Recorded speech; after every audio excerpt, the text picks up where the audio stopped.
What's going on, people? My name is Coco, and I'm from Ghana. Christopher, and I'm from Nigeria. And today we're bringing you the first episode of the Coco and Chris podcast. And today's topic of discussion is masculinity.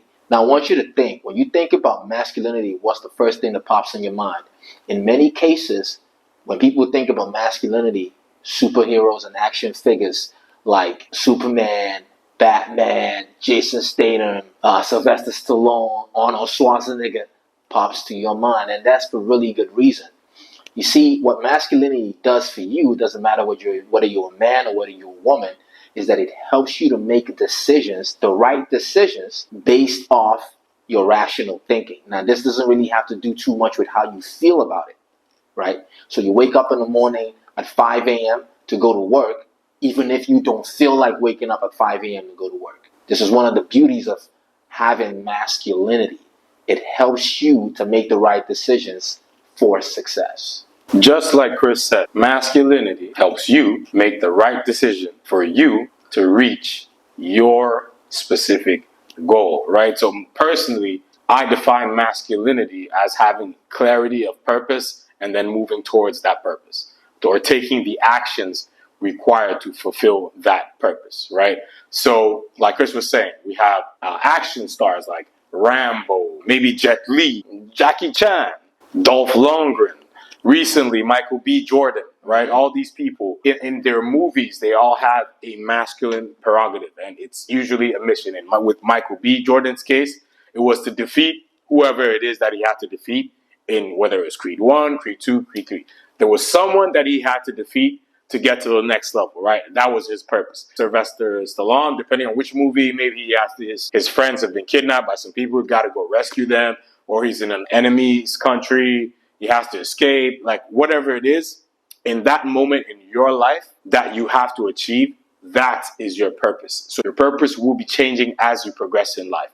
As you start as, by the way, I don't know if we've mentioned this, but this channel is specifically for men. So if you're a man watching this channel right now, or you're a young boy watching this channel right now, you're right where you need to be. So let's continue. So having purpose from a young age, let's say you would start from school, right? At that age, school is your purpose. You go through kindergarten, you go through junior high, senior high, university, maybe you do your master's, like whatever stage of school you are going through, that's your purpose in that given time. Maybe you don't go to formal school. Maybe you decide to go to technical school. Whatever skill that you decide to go pursue, that is your purpose. If you happen to have a family member who all of a sudden became sick that you had to take care of, and their sickness is critical, maybe it's a 3-month thing, that's your purpose in that point in time in your life, right? So it changes from time to time. But as Chris was saying, you have to have that logical rationale to be able to make the decision to do the hard thing in the moments when you don't want to do them. And that is what masculinity in the nutshell is. So let me ask you this question. Who are you and how do you interact with the world? Now that question, who are you, I don't want it to just fly over your head. Really sit back and ask yourself that question. The first thing that should come to your mind when you ask yourself the question, who am I, is what you totally embody. What are your values? What are your principles? Because you can't really get to a point where you can adopt or espouse the masculine traits if you don't even understand who you are. Because you want to know where you are and where you want to get to. Okay, so if masculinity really is your goal, you have to really understand where you are and how you can bridge that gap. But first of all, what are your values? What values do you espouse? Do you really understand that question? Today, something happened. I was having a mentee meeting today, and I asked my mentee, what are your values? Who are you? And unfortunately, there was really no answer. Your values actually come from the things that you do every day. So how you spend your time will tell you exactly what you value. I like to spend my time reading the Word of God, which is the Bible. I like business. I like entrepreneurship. I like family. I believe in integrity. Fitness, right? So these are where my values actually come from. It might be different for you, but you really have to take your time, go through your life on a typical day, from a Monday to Friday, and just run through all the things that you do, and then you can really find out what your values are. Now, when you want to make the toughest decisions in your life, are there people that you lean to help you make those decisions? Whether it's for you to, go to a new job, right? whether it's for you to go to college. There are people that you lean on to help make those decisions. And there's one reason why you lean on them to help you make those decisions, no matter how difficult you feel that they may be. It's masculinity that's coming to play. Initially, when I mentioned superheroes, right, you gravitate to a superheroes when you hear the word masculinity because you understand there's something that they possess that maybe you don't possess. And the truth is, masculinity is really inside of you. What it takes for you to do to get it out is for you to work on yourself. So you have the different facets of your life. Understand and accept where you are right now. And understand that there is a gap that you need to fill. It's going to take a lot of work. Rome was not built in a day. But you having that understanding that there's some work for you to do, then you can say, this is my value. These are my principles. This is what my purpose is in life. And here's what I have to do to bridge that gap. Fortunately for you, there's a ton of information in today's world. We live in the information world right now.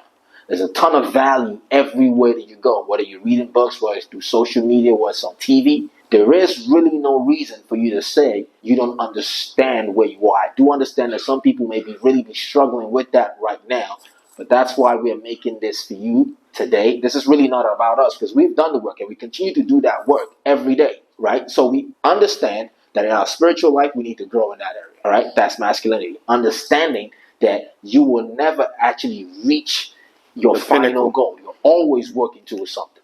Yeah, so like Chris was saying, you're always gonna be climbing the mountain, whatever the mountain is, right? This is a metaphorical mountain. This is actually not Mount Everest or anything like that. Anyways, Chris said something that I want to point out. Chris said the various facets of your life. So I don't know if you're familiar with this concept or not, but since I started doing self-development, which was in 2014, 15-ish, but I went really hard from 2016 going. I think Chris started some 3-4 years before I did, right?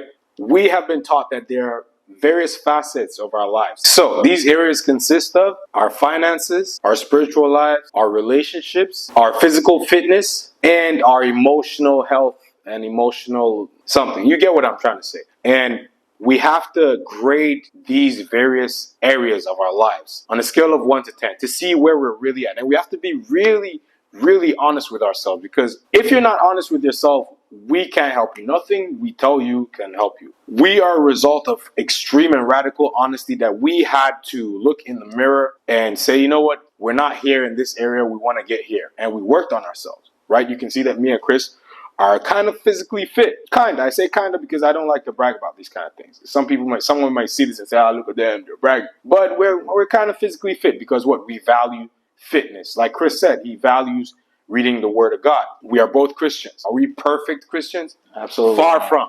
But we do our best to lean into the things that we feel are valuable in our lives.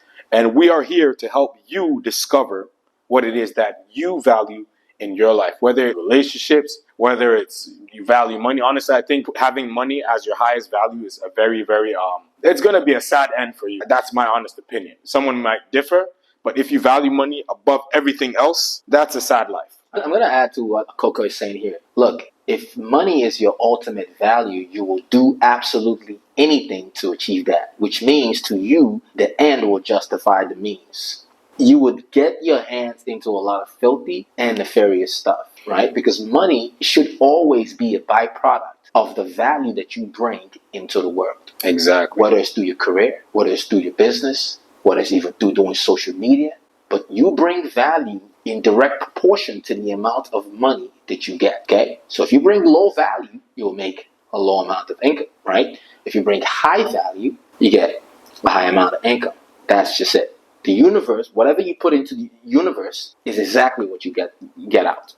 There is no cheating here. Ain't no cheat in the system. Effort in, output out. Simple. All right, so there's been a lot of chatter on the internet about toxic masculinity. In today's world, you're chastised now for having masculine traits. And the same people who are talking about toxic masculinity, mainly women, if you've been following what's been going on social media, ask those same people, what happens when the house is on fire? They look for a masculine man. What happens when there's a thief or a robber? They look for the police. And it's the tough guys. It's the masculine men. Whenever there's a tough problem to solve, if it's in business, if it's in politics, global politics, local politics, They look for the masculine man. We're in a world where everything's kosher, everything's working. That's when you hear statements like toxic masculinity. But really, when it comes down to the nitty-gritty of things, masculinity is what actually built this world that we live in. Masculinity is the house that you're in, the banks,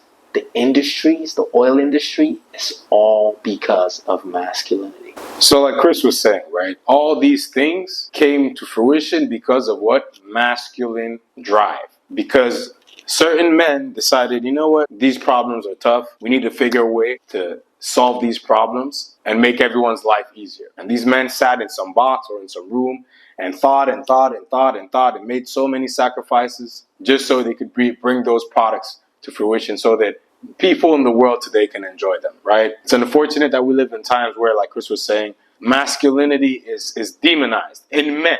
Funny enough, masculinity in women today is celebrated. Absolutely. Right? And the craziest thing is, if she's too masculine, that's just cringe. For most masculine dudes or dudes who are really in tune with their masculinity, interacting with a woman in her masculine feels like butting heads with another man. That's just the feeling, right? And on top of that, a woman embodying too much masculine energy is not good for her. It makes her age quick. It gives her various health issues.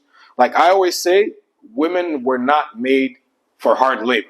I believe that, and I stand by that. And if this show gets canceled because I said that, I mean, so be it. They just don't want to do the hard things. That's why most women are not in the very, very hard professions like engineering, most of the STEM, science, math, technology, construction, neurosurgery. I mean, I'm sure there are women in those spaces, but they're not the majority, right?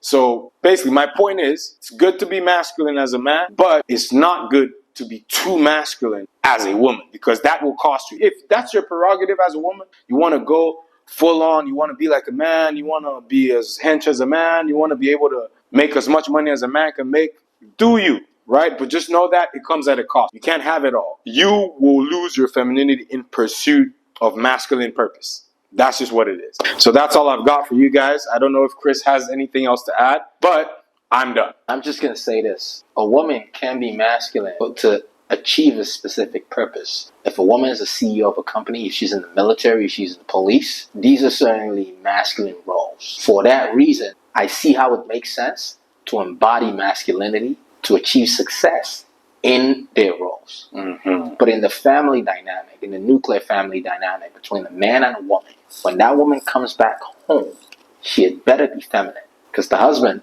is not looking for another husband. I mean, if it's a heterosexual family, he's definitely looking to come back to feminine energy, because he's been at work, he's engaged all the masculine energy out there. Work has been stressful, he's had a rough day. When he comes back home to his woman, he's expecting to engage feminine energy. With that being said, that's all we have for you on today's podcast, and we'll see you in the next one. Peace. Peace.